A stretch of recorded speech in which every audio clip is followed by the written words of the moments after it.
This grandmother cries, recalling the day Israeli forces arrested her and confiscated her identity card.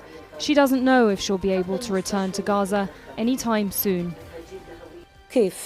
Do they want me to be without my family? I swear I'd kill myself. Or do they want the boy to find his own way home?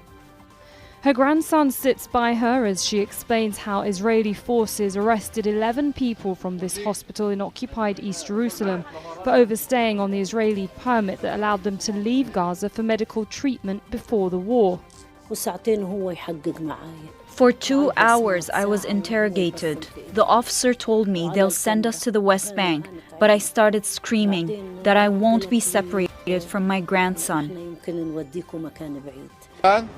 Israel has accused them of hiding in the hospital illegally. Patients and their relatives told us they've been left stranded with permits that expired after the war started.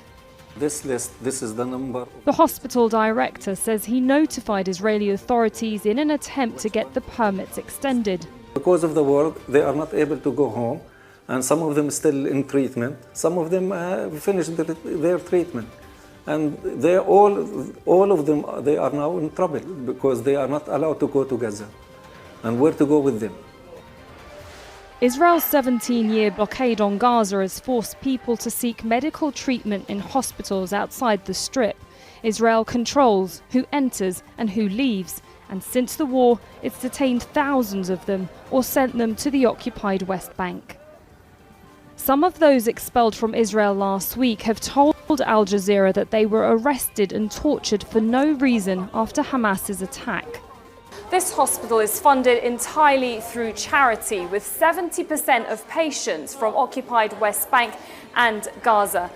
But most of them are too terrified to speak to us about their experience or that of their families for fear of being arrested by Israeli forces. We are living but not living, is what some have told us. The old, the young and the newborn caught up in a war that has no end in sight. Make sure to subscribe to a channel to the latest news from RDZ World News.